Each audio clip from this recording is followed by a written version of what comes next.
ازيكم يا اللي مفيش منكم. اهلا بكم وحلقه جديده من مسلسلنا الجميل اليتيم. تابعوني وادعموني بلايك شير واشتراك في القناه وفعلوا زر الجرس عشان يوصلكم كل جديد. ويلا بينا. حلقه النهارده قويه جدا. النهارده هنشوف عمايل سودا هتعملها سعديه في عاليه. اما بقى اليتيم عرسان فكان ليه رد فعل تاني مع سيد على جرأته وانه تقدم لعاليه، لكن قرار جواز الزعيم من حياه كان غير متوقع بالمره. يلا نشوف ايه اللي حصل وايه اللي جرى.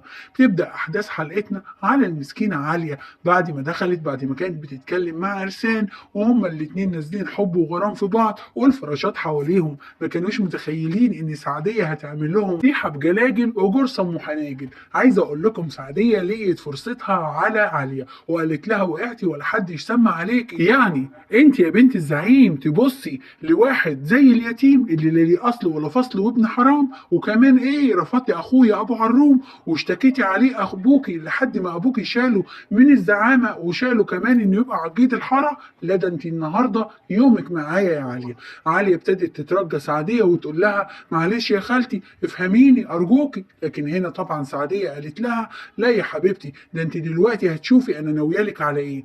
هنا سعديه قالت لعاليه ان هي تروح تتكلم مع ابوها الزعيم وتقول له ان هي خلاص رجعت نفسها وموافقه على ابو عروم جوز ليها. طبعا هنا علي قالت لها لا مستحيل. قالت لها براحتك، مش عايزه تعملي كده ما تعمليش، انا هقول لابوكي على اللي شفته النهارده وياكي تقدري تكدبيني. في اللحظه دي بنشوف طبعا ابو فخر اللي بيتكلم مع مراته وبتقول له احنا لازم نضغط على البنت علشان توافق بجوازه زي دي هتنطقنا وتخلينا في حته تانية والبيت هنقدر ناخده. في الوقت اللي كان فيه اخوه رشيد متضايق جدا من تصرفاته، وبعد ما اتكلم معاه طبعا اليوزباشي وقال له انه عايز يروح يقعد معاهم في البيت كانت المصيبه الكبرى. وطبعا هنا اتضايق جدا لما اليوزباشي كمان قال له انه مستعد ياخد كل حصص البيت ويشتريها لانه عايز البيت. راح يتكلم مع امه وقال لها انا مش عارف احل الموضوع ده ازاي، فقالت له تعالى روح لاخوك فخر وانت كده كده عايز تروح تخطب بنته حياه، تعالى نتكلم معاه ونشوف هنعمل ايه في المصيبه اللي حطينا فيها. وفعلا بيروحوا كلهم لبيت ابو فخر، وهنا بيتكلم طبعا رشيد مع اخوه ابو فخر وبيقول له اولا انا كنت جاي لك علشان اطلب ايد بنتك حياه لابني فايز. فهنا طبعا اتصدم صدمه السنين والتنين السيد ابو فخر. فهنا قال له ازاي تخطب بنتي وانا بنتي مخطوبه؟ بص عليه رشيد وقال له بنتك مخطوبه؟ ازاي يعني مخطوبه لمين؟ ردت مراته وقالت له يا حبيبي ده تقدم لها زعيم الحاره، الزعيم نفسه هايل هو اللي تقدم لبنت حياه، هنسيب الزعيم ونديها لابنك انت؟ رد عليها هنا رشيد قال لها قولوا كده بقى، انتوا بعتوا نص البيت ومش فارق معاكم حد، واليوزباشي بيهددني انه يجي يعيش معانا في البيت وانت رايح تدي بنتك لواحد قد ابوها؟ انت اتجننت يا ابو فخر، انت اتجننت. هنا دخل فخر وهو متضايق وقال لابوه مستحيل يحصلوا على جثتي، وانا قلت لك يا امي لو انت صريتي انك انت تدي حياه للزعيم انا همشي واروح لاخد عسكر ومش هتشوفوا وشي تاني. اتضايقوا جدا من تصرفات فخر ابنهم، وهنا حلف 100 يمين ان اخته مستحيل تتجوز طبعا الزعيم. لكن رد عليه ابو فخر وقال له مين يقدر يقف في وش الزعيم؟ انا ما اقدرش اقول له لا، ما اقدرش ارفضه. ردت هنا ام فخر وقالت له بص يا ابني انت هتروح للزعيم وترفضه بشكل كويس وتقول له ده البنت مخطوبه لابن عمها من يوم ما ولدتها امها، وبالشكل ده هنقطع حبل الوصال بيننا وبين الزعيم، وبعد كده نشوف المصيبه التانيه بان اليوزباشي عايز يقعد معانا في البيت، ما احنا لازم نشوف لنا حل. رد عليهم ابو فخر وقال لهم طب انا اعمل ايه؟ الزعيم قال لي هجيب لكم صك البيت لو انا عملت كده وجوزتوا بنتي، دلوقتي انتوا عايزين تجوزوا البنت اللي فايز ومش عايزين نجوزها للزعيم، اجيب لكم صك البيت ازاي؟ بقوا يضربوا في اخماس في اساس وما بقوش عارفين يعملوا ايه في المصيبه اللي وقعوا فيها. اما بقى الواطي الندل الجبان اللي اسمه سليم فراح هناك وقال لي فهمية ان هو كان عندها في اوضتها بالليل امبارح بيبص عليها وهي نايمه. قالت له انت اتجننت؟ انت ازاي تعمل فيا كده؟ ازاي تخش تكشف عليا؟ انت مجنون؟ قال لها ايوه عملت كده وهتجنن اكتر من كده. اوعي تفتكري نفسك انك انت هسمح لك تتجوزي سالم لو اخر في يوم في عمرك وعمري يا فهيمه. انا مش هسمح لك تتجوزي سالم ده ابدا، انا علشان خاطرك انت ضحيت بحاجات كتير. وطبعا هنا يقصد بيها وصال. فهنا قالت له ايه اللي ضحيت بيه وانا ما قلتلكش ولا طلبتش منك تضحيه؟ التضحيه. رد عليها سليم وقال لها مسيرك مع الايام هتعرفي انا ضحيت بايه، بس انا عايز اقول لك بالتضحيه اللي ضحيتها دي انا مش هسمح لك تتجوزي سالم ولو اخر يوم في عمرك وعمري يا فهيمه. وحط الكلمتين دول حلق في ودانك.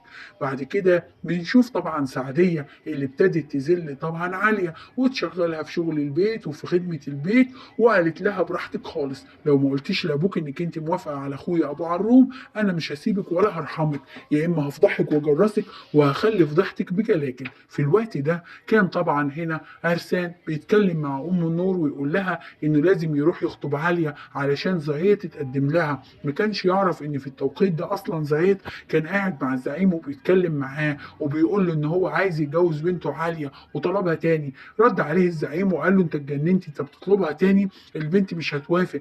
قال له بس انت ليك دلالك عليها يا زعيم، انت قادر تعمل كده. وطبعا من تحت لتحت بيهدد الزعيم، والزعيم فاهم كويس جدا. سايره الزعيم وقال له خلاص اللي فيه الخير يقدمه ربنا، اديني بس انت شويه وقت وانا هحاول اقنع البنت بالموافقه عليك. طبعا فرح زعيد جدا، ما يعرفش ان طبعا الزعيم في الوقت ده هيفكر يخلص منه ويحط له في مصيبه ما يخرجش منها ابدا. قرر طبعا عرسان انه يروح للزعيم بنفسه علشان يطلب ايد عالية. وفي اللحظة اللي راح فيها وقف على بابه وقال له انه جاي يتكلم معاه في موضوع مهم.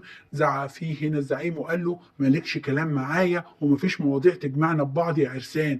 رد عليه عرسان وقال له لا في، انا جاي اطلب ايد بنتك الست المصونة عالية في حلال ربنا. رد عليه هنا الزعيم وقال ده انتوا اتجننتوا بقى، هو انا بنتي من كل هب ودب يجي يطلب ايدها ولا ايه؟ هو انا ما لقيتش غيرك واحد زيك يتيم ملهوش اصل من فصل اعمل فيه كده؟ وبيمسكوا هما الاتنين في خناق بعض. وطبعا بيبدا الزعيم يحاول يضرب عرسان باي شكل من الاشكال، وبتكون عاليه خايفه ومرعوبه وبتبص عليها سعديه وبتقول لها خلاص سرك قرب ينكشف، ولو ما عملتيش اللي قلت لك عليه انا هخلص منك كويس واعرف افضحك. وهو كمان جه ثبت الموضوع لما جه اتقدم لك، ولما انا هتكلم الكل هيصدقني ومفيش حد هيبص في وشك يا عاليه. فخلي بالك بقى واسمعي كلامي لان انا مش هرتاح غير لما اخويا يرجع اجيد الحاره تاني. فردت عليها عاليه وقالت لها انا ماليش فيه، ما تدخلنيش في موضوع ما تخصنيش. قالت لها لا يا حبيبتي تخصك، مش انت بتحبي وتتمعشقي مع واحد يتيم؟ انا هعرف اعلمك الادب يا عاليه كويس جدا.